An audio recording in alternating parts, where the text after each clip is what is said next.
अस्सलाम वालेकुम। हमारे तेलंगाना के सीएम रेवंत रेड्डी साहब जी, हमारा नाम मोहम्मद चांद पाशा है।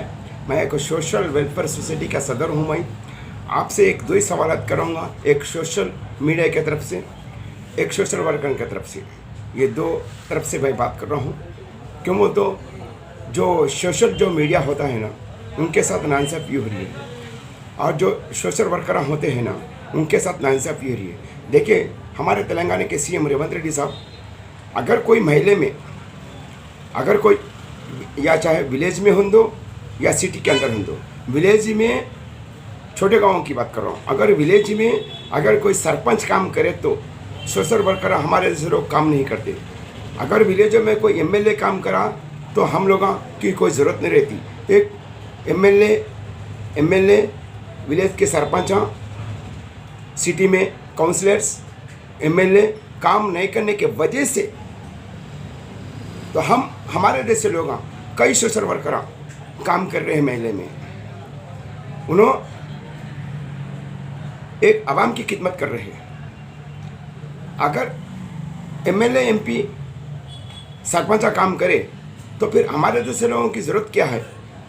कोई काम नहीं करने के वजह से हमारे देश से एक सोशल वर्कर होके आवाम की खिदमत कर रहे हैं, आवाम का काम कर रहे हैं। अगर नहीं, हमारे जैसे लोग काम नहीं करना चाहिए तो ठीक है, तो विलेज के सरपंचों को काम करो बोलो।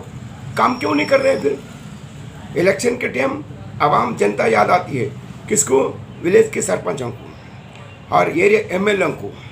इलेक्शन के बाद कोई जनता याद नहीं आती, ये सरपंचों को याद नहीं आती, एमएलए को याद नहीं आती, या एमपीओ को याद नहीं आती। यहाँ तक जो हुकूमत जो चलाते हैं, जो जनता जो सीएम बना के सीट पे बिठाते हैं, सीएम को भी जनता याद नहीं आती है। सिर्फ 5 साल में एक बार जनता आवाम याद आती है।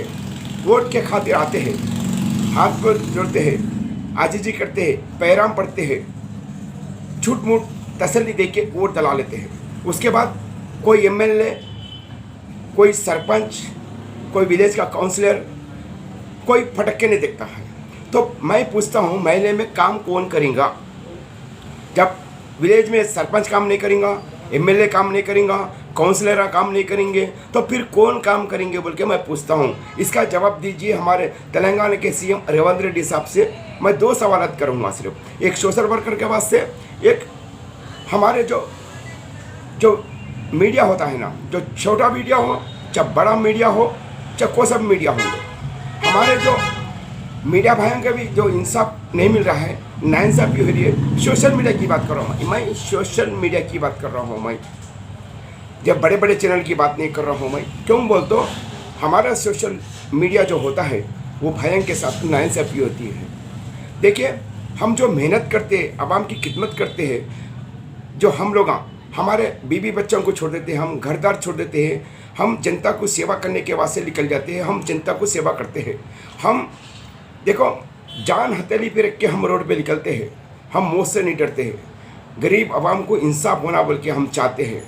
चाहे हम मज़हब को नहीं देखते, हम चाहे कोई मज़हब के हो, हिंदू हो मुसलमान हो, हमारे लिए सब एक ही है। तो फिर आप लोग पॉलिटिकल पार्टी के लीडर हैं तो जात पात क्यों लगाते हैं? इसका जवाब चाहिए। हिंदू हो मुसलमान हो, एक ही इंसान है। देखिए, मैं मुसलमान हूँ, मैं मरे तो वही कब्रिस्तान में जाता हूँ, हिंदू मरे तो वही कब्रिस्तान में जाता है। देखो, मैं मुसलमान हूँ, मेरे को काटे तो भी वही खून निकलता है रात, हाँ, हिंदू को काटे तो भी वही खून निकलता है, हिंदू भी वही खाना खाता है, मुसलमान भी वही खाना खाता है। तो फिर इसमें जात बात कहाँ से आ रही है? रेवंत रेड्डी साहब, आप जात बात को थोड़ा फील लगा रहे हैं आप। मैं आपको बहुत अच्छी तरह से गौर कर रहा हूँ। क्यों बोल तो मैं गांधी भवन ऑफिस के अंदर आपसे मैं इंटरव्यू लिया था, याद है रेवंत रेड्डी साहब? याद कर लीजिए, नहीं तो मैं आपको याद दिलाता हूँ। इंटरव्यू में तुमसे भी सवाल करा हूँ, उत्तम कुमार से भी सवाल करा हूँ, मैं यहाँ तक सीताका से भी सवाल करा हूँ, मैं हर किसी के एमपी एमएलए से सवाल करा हूँ। मेरा आज तक कोई जवाब नहीं दिए। देखिए, हमारे देश से सोशल वर्करों को जाति घरा नहीं है, जाति घरा होना चाहिए। देखो, कोई खेती बाड़ी करने के वास्ते 1 इंच ज़मीन भी नहीं है, तो फिर हमारे देश से सोशल वर्करों को क्यों घरा नहीं दे रहे, क्यों ज़मीनात नहीं दे रहे? अगर नहीं देना चाहते तो ठीक है, आप कुछ नौकरियां दीजिए। पहली बात तो मुसलमानों को आप नौकरी नहीं देते। आप पहली बात तो आपके पॉलिटिकल पार्टी के लीडर मुसलमानों को कम निगाह से देखते हैं। ये आपकी गलतफहमी है। कम निगाह से मत देखिए, आपके लिए महंगा पड़ेगा। आप अपनी ज़बान से बोले थे रेवंत रेड्डी साहब, हम मुसलमानों को लेके चलते, हमारे मुसलमानों के लिए हम कुछ भी कर सकते हैं, बल्कि आप वादा करते हैं रेवंत रेड्डी साहब, आप वो वादे नहीं निभा रहे। आप ज़बान देख के ज़बान से मुकर गए हैं। मेहरबानी करके हमारे देश से सोशल वर्करों को महीने को तनख्वाह होना चाहिए, वो लोगों को जाति घर होना चाहिए, वो लोगों को भी खेती बाड़ी करने के वास्ते कम से कम 1 एकड़ ज़मीन दीजिए। जहाँ 1 एकड़ ज़मीन दीजिए, क्यों बोल तो हमारे मुसलमानों के साथ नाइंसाफ़ी होती है, ऐसा नाइंसाफ़ी मत करिए। रहा सवाल और एक दूसरा पॉइंट, जो हमारे जो हमारा जो छोटा मीडिया सोशल मीडिया होता है ना, बड़ा मीडिया नहीं है, छोटा मीडिया हो बड़ा मीडिया हो, हमारे सोशल मीडिया भाइयों को थोड़े चैनलों में जो चैनल के जो ओनर होता है ना, वो ओनर क्या करते हैं, आपकी न्यूज़ कवर करते हैं। देखो, एक मीडिया वाले चाहे तो आपको ज़मीन पे से निकाल के आपको आसमान पे बिठा रहे हैं, तो हमारे रिपोर्टर भाइयों को क्या कर रहे हैं आप लोग, बताइए। आपको कुछ प्रोग्राम करना है, आपका कुछ नाम कमाना है, तो हमारे सोशल मीडिया भाइयों को बुलाते हैं आप। हमारे सोशल मीडिया भाइयों को बुला के हमारे सोशल मीडिया भाइयों को कोई इज्जत दे रहे आप लोग? हमारे सोशल मीडिया चलना कैसा, बोलिए। हमारे सोशल मीडिया के वास्ते भी, हमारे रिपोर्टरों के वास्ते भी आप सोचना चाहिए। हमारे सोशल मीडिया, हमारे जो चैनल होता है, वो चैनलों को आप गवर्नमेंट से फंड मिलना चाहिए। जी हाँ, हमारे थोड़े रिपोर्टरों को तनख्वाह नहीं है, हम उनको फिर तनख्वाह नहीं है तो आपकी न्यूज़ कैसा कवर करेंगे? उनके बीवी बच्चों को क्या खिलाएंगे? उनके माँ बाप को कैसा पालेंगे? उनको जाति घरा नहीं है, जाति मकानात नहीं है, किराए के मकानों में रह रहे अभी भी रिपोर्टर भाइयों।